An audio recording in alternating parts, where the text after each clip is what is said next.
Madame, monsieur, on peut se tromper, mais la réalité du pays voudrait que l'on examine sous ses différentes coutures l'avenir de la République démocratique du Congo. L'avenir de la République démocratique du Congo, c'est de cela qui sera question au cours de ce programme. C'est également de cela qu'il a été question lorsque, en septembre 2011, à Kingakati, le président de la République a parlé de la révolution de la modernité. Et depuis, c'est un objectif, faire du Congo un pays émergent à l'horizon 2035. Qu'est-ce que ça veut dire, monsieur Kamitatou? Qu'en 2035, le Congo, toutes choses restant égales par ailleurs, comme on dit, le Congo devient comme la Chine, comme le Brésil, l'Afrique du Sud ou l'Inde? Eh bien, le Congo en a la vocation. Et le Congo en a les potentialités, c'est ce qu'a réaffirmé le chef de l'État. Mais s'il fallait calculer l'émergence en termes de chiffres, parce que c'est là où vous voulez me conduire en disant pouvons-nous nous comparer aux BRICS, au Brésil, à la Russie, à l'Inde, à la Chine, à la Corée du Sud, nous avons, avec notamment les experts coréens et les experts chinois, considéré que 2035, pourquoi 2035? C'est une génération, c'est 25 ans. À portée de 2011, nous comptons les 25 prochaines années, nous pouvons effectivement largement augmenter le produit intérieur brut, donc la richesse nationale, et nous devrions atteindre à peu près $2000 par habitant et par an. Ça veut dire que nous devrions décupler le revenu de chaque citoyenne, de chaque citoyen congolais dans l'horizon d'une génération. Mais de mémoire, les gens ont encore dans les esprits Objectif 80, c'était dans les années 80, sous le régime de l'ancien président Mobutu, et puis il y a également tous ces beaux discours de la conférence nationale souveraine.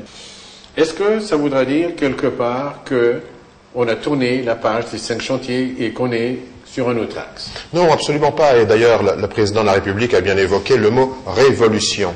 Ça veut dire que nous ne ferons pas comme tous ceux qui nous ont précédés et qui malheureusement ont échoué. Nous sommes très conscients, et le président de la République, le premier, est très conscient des obstacles qui se dressent sur la route de l'émergence. Et le premier d'entre eux, c'est bien entendu l'homme congolais, la femme congolaise. Nous avons besoin d'une révolution, d'un changement des mentalités. Nous avons besoin de devenir Congo-optimistes. Nous devons nous donner maintenant un vrai leadership capable d'atteindre cette vision et nous devons chercher les moyens.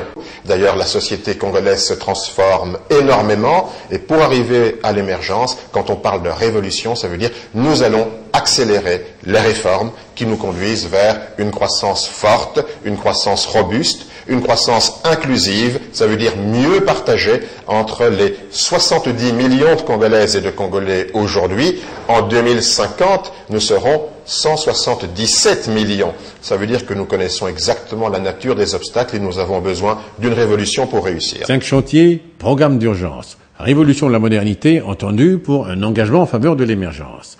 Quelle peut être la combinaison entre les deux? Le substantif chantier est souvent compris par la plus grande partie de la population comme étant des réalisations physiques. On a besoin de voir des autoroutes, des chemins de fer, des aéroports, des ports fluviaux, des ports maritimes.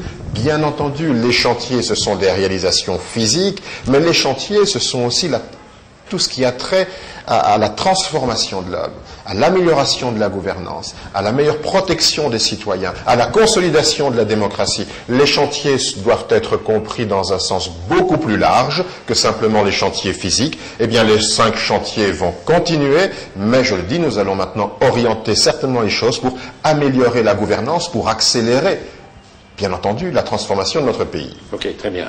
On explorera tout cela. À vous, Olivier Kamitatou, député de Boulungu, c'est comme ça qu'il faut dire, mais là. Et oui, et j'en suis très fier. Voilà. Député de Boulungu, Olivier Kamitatou, vous êtes aussi un ancien président de l'Assemblée nationale. Vous en devenez le speaker après le dialogue intercongolais, avant discontinuer pendant 5 années le poste de ministre du Plan, ce qui est quand même un privilège, puisque vous avez été au carrefour de toutes les prévisions, de toutes les projections concernant la RDC. Ça peut aussi également être matière à explorer. Mais prenons avant tout les nouvelles du ciel.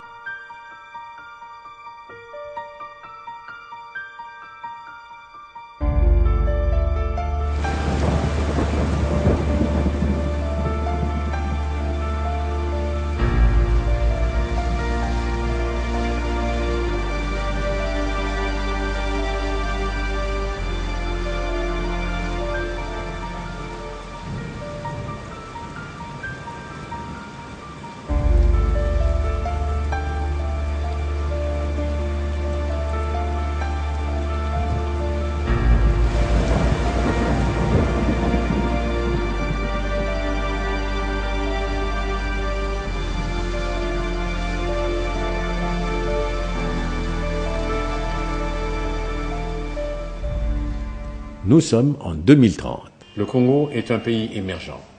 Ça veut dire? Ça veut dire que nous avons franchi 25 ans, la population congolaise de 2011 a doublé. Ça veut dire que nous ne sommes plus 70 millions de Congolaises et de Congolais, nous sommes 140 millions de Congolaises et de Congolais. Ça veut dire que nous avons dû aménager maintenant les espaces de vie pour que dans nos grandes villes, Kinshasa, nous ne sommes plus 10 millions, nous sommes un peu plus de 20 millions. Nous avons assuré la mobilité pour tout le monde. Nous avons lancé un vaste projet d'aménagement du territoire, de la ville de Kinshasa. Nous avons un programme de logements sociaux.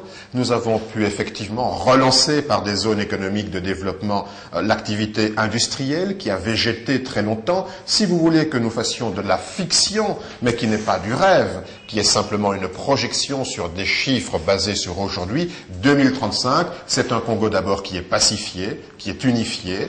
Les Congolais sont pacifiés à l'intérieur, tout comme avec tous leurs voisins. C'est une économie qui est largement intégrée dans un espace régional qui s'appelle la communauté des États d'Afrique centrale, mais également avec la communauté des États d'Afrique australe, avec la communauté des États d'Afrique de l'Est. Le Congo, avec ses 140 millions d'habitants, est un lieu où on produit, on exporte. C'est également un lieu où l'environnement est favorisé. Ça veut dire que la deuxième forêt de la planète est restée intacte. C'est une économie qui est devenue une économie essentiellement agricole. Nous avons pu développer maintenant le Grand Inga en 2035. Nous avons 40 000 mégawatts qui sont exportés vers l'Afrique australe. C'est un pays où effectivement, en 2035, la richesse nationale est mieux partagée, le pays est apaisé. Nous pouvons relier et connecter toutes les provinces. En 2010, 20% seulement du pays était connecté par des routes. Il n'y avait pas encore d'autoroutes. En 2035, non seulement tous les territoires sont connectés, toutes les capitales provinciales sont connectées, mais également nous avons des connexions qui relient maintenant l'Afrique de l'Ouest à l'Afrique de l'Est, l'Afrique du Nord à l'Afrique australe. Et peut-être occupons-nous déjà un poste dans le Conseil de sécurité des Nations Unies parce que la République démocratique du Congo a acquis maintenant réellement le statut d'une des nations les plus fortes de l'Afrique centrale. Là, vous allez quand même au-delà de la vision et ça paraît également comme un beau rêve. Ce n'est pas du rêve, c'est en cours de réalisation. À partir de 2001, que faut-il afficher? Un pays qui est divisé, un pays qui est déchiré, un pays où on s'entretue, des millions de morts, un pays qui est victime du VIH et du sida, un pays, effectivement, un enfant sur 7 sur 8 meurt avant l'âge de 5 ans. Ok, on comprend que c'est d'un palier à un autre. C'est 2035. Mais le changement, la révolution, vous y arrivez avec quel type d'homme? Monsieur Kamanga, il faut le faire avec des hommes. Mais le changement ne peut pas se lire sur simplement une photographie instantanée. Je sais que nos compatriotes sont très mécontents de ce qu'ils vivent. Ils se disent, on parle de stabilité macroéconomique. Je ne la ressens pas dans mon quotidien. On parle effectivement de révolution de la modernité. Je dois toujours me lever à 4 heures du matin pour essayer d'avoir un emploi tout à fait hypothétique. Je dois me débrouiller. On parle effectivement du changement de l'administration. Je suis harcelé matin, midi et soir par les taxes. Je suis harcelé par les policiers. C'est ça, 2010. Mais d'où venons-nous? Après 5 années, comme on le rappelait, votre gestion du ministère du Plan, elle traduit une courbe positive ou négative?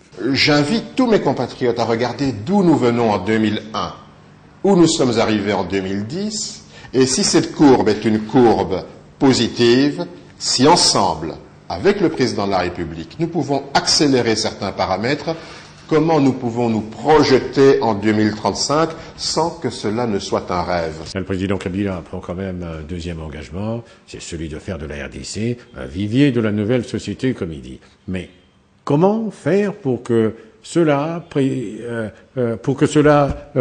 que cela présuppose ne se limite pas à une sorte de rengaine, voire même à de vœux pieux? Eh bien, le changement des mentalités, c'est ça la révolution. Ça veut dire aussi, quelque part, c'est comme si je disais, est-ce qu'il y avait possibilité de faire mieux et même plus que ce qui a été fait? Bien entendu. Et pourquoi ça n'a pas été fait? On peut toujours faire mieux.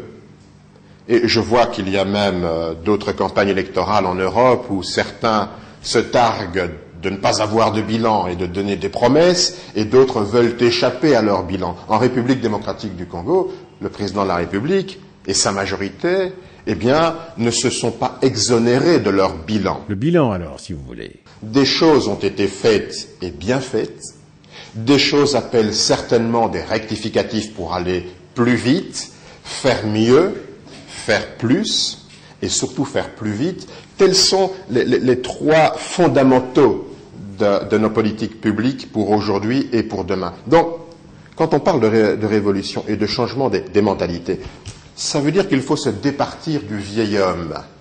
Qu'est-ce à dire? De nos vieilles habitudes. Ça veut dire qu'il faut maintenant se faire confiance mutuellement. Faire confiance dans la puissance publique, malgré tous ses défauts, et elle doit se réformer, cette puissance publique.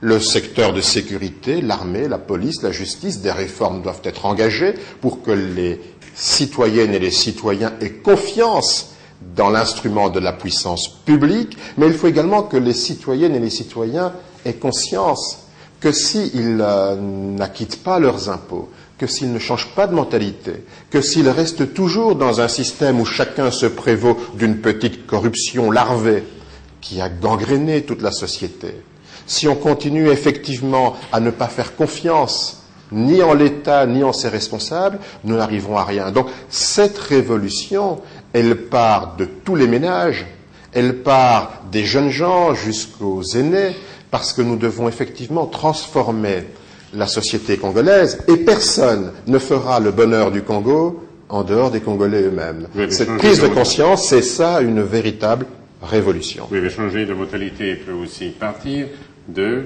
la manière dont les rapports sont établis entre le gouvernant et les gouvernés, en termes de droits et d'obligations et en termes de responsabilités. Quelle place pensez-vous devoir être celle de la justice au sein de la société pour recréer un nouvel homme et arriver à changer le Congo en fonction de cet horizon 2035? Eh bien, c'est peut-être la plus grande réforme qu'il nous faut engager. Nous avons considéré que le tout premier aspect du changement, c'est le renforcement de la gouvernance en République démocratique du Congo, la requalification de la gouvernance. Et nous avons déjà commencé quelque part. Nous n'avons pas commencé seuls. Avec qui? Dans quel secteur? Et comment? Nous avons commencé avec l'appui de nos partenaires techniques et financiers, mais surtout sur une vision très claire, très précise, sans équivoque du chef de l'État, du gouvernement, qu'il nous faut transformer la société, que ça commence par le renforcement de la gouvernance. Ça veut dire quoi? Le renforcement de l'autorité de l'État. Ça veut dire que la réforme du secteur de sécurité, armée, police, justice doit s'accélérer. Il faut une justice de proximité. Il faut que les citoyens aient confiance dans leur justice, qu'ils aient confiance dans leur police. Ça part également des réformes très précises dans les finances publiques. L'argent de nos impôts, de nos taxes. Les Congolais ont envie que l'État preste les services les moins chers, de meilleure qualité, pour avoir confiance. Et pourquoi pas payer plus? Vous avez également envie que la croissance économique ne soit pas l'apanage d'un petit groupe d'étrangers qui viennent ici, certains avec une petite valise et qui transfèrent des millions de dollars à l'extérieur sur base de nos richesses minières ou de notre commerce. Vous avez envie qu'il y ait une véritable classe moyenne congolaise, que les écoles forment des jeunes gens capables d'arriver dans le marché de l'emploi avec les chances de succès d'avoir un emploi. Tout cela, ça fait partie non seulement des espoirs, mais des choses que nous devons réaliser aujourd'hui. Reprenons les piliers. Joseph Kabila en a vu 7. Le premier pilier, renforcer la qualité de la gouvernance, devenir un pays largement réformateur, et pas seulement sur l'aspect de la sécurité, pas seulement sur l'aspect des finances publiques, mais également sur l'aspect de la transparence. Vous avez envie qu'il y ait un pays où réellement les institutions fonctionnent de manière transparente. Vous avez envie également que vos richesses naturelles, nos richesses naturelles soient mieux gérées, parce qu'on nous dit chaque fois que nous sommes un scandale géologique, et tout compte fait notre portefeuille, eh bien, n'est pas à la mesure de ce scandale géologique. Vous avez envie que les entreprises publiques, duquel l'État se désengage progressivement, eh bien, servent maintenant à améliorer nos conditions de vie, que ce soit des instruments de développement, même si elles sont entre les mains du secteur privé. Voilà toutes les réformes que nous allons accélérer pour finalement permettre à toutes les Congolaises et à tous les Congolais de travailler, de trouver un travail décent, pouvoir participer activement à la reconstruction du pays et ne pas assister à un train qui démarre et à rester sur le quai. Voilà les idées essentielles qui portent vers une révolution de la modernité. Pour revenir revenir encore sur ce même avenir, puisque c'est de cela que nous parlons au cours de ce programme, il sera le fait de l'homme.